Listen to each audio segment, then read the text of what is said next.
Maxime de Rostolan, bonjour. Vous êtes entrepreneur écologiste. Vous nous parlez aujourd'hui d'un vaste sujet. Vous nous parlez de l'humanité. On vous écoute. Pour ma première chronique ici, je voudrais donner une touche de contexte. Non pas seulement au sujet qui me touche et dont on me demande de vous parler ici, j'ai cité l'écologie, mais à un concept autrement plus large et universel, l'humanité. De quoi parlons-nous? Qu'est-ce qui est en jeu? De mémoire d'hommes modernes, nous, les humains, représentons l'alpha et l'oméga des réflexions et raisonnements. Lorsque j'ai commencé à m'intéresser à l'écologie, il y a plus de 20 ans, la question qui brûlait toutes les lèvres était de savoir si nous avions, ou non, passé le peak oil, ce maximum de production de pétrole. Cette interrogation s'illustrait par une courbe, de la forme d'une courbe de Gauss, qui débute au 19e siècle et s'arrêtera, quoi qu'il arrive, au 22e siècle. Et tout le monde de se demander si on avait, ou non, passé le sommet, comme si c'était ça le vrai enjeu. Mais moi, ça me dérangeait un peu qu'on impose une vision si étroite de notre histoire, de voir notre condition se limiter à ce pas de temps si ridicule à l'échelle de l'histoire. Aucune place pour Louis XIV ou Ramsès II dans cette représentation, et pourtant ils furent. Ils existèrent en dehors de ce paradigme du pétrole.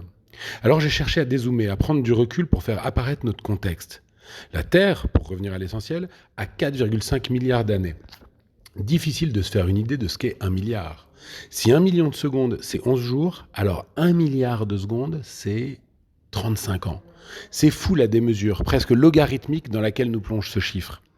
Pour aller plus loin, si 1 milliard d'années c'est 1 kilomètre, alors 1 million d'années ça ferait 1 mètre et 1000 ans ça ferait 1 millimètre. À cette échelle-là, la Terre a donc 4,5 kilomètres d'existence. Et la vie est apparue il y a 3,8 kilomètres. Tout le monde sait à peu près ce que ça fait comme distance, c'est 1 heure de marche. C'est ce qui sépare l'Arc de Triomphe de l'Arche de la Défense. Figurez-vous qu'à cette échelle, donc, les dinosaures sont apparus il y a 250 mètres. Et ils ont tenu 200 mètres. Nous, Homo sapiens, on est arrivés il y a 20 centimètres.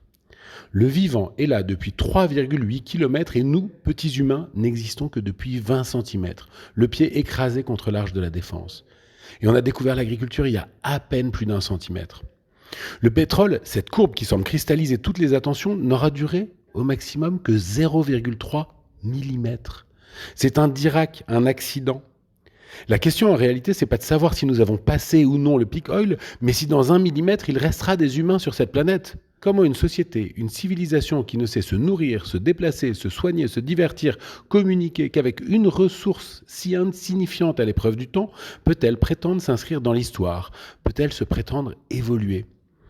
Toutes les espèces vivantes ont ceci de commun, elles créent les conditions extérieures favorables à leur propre survie. Toutes, sauf nous, en continuant à tout miser sur des ressources clairement épuisables. Heureusement, et c'est ce que je m'apprête à vous partager dans mes chroniques ici, nous avons de nombreuses solutions et idées pour sortir de cette dépendance, de cette fatalité.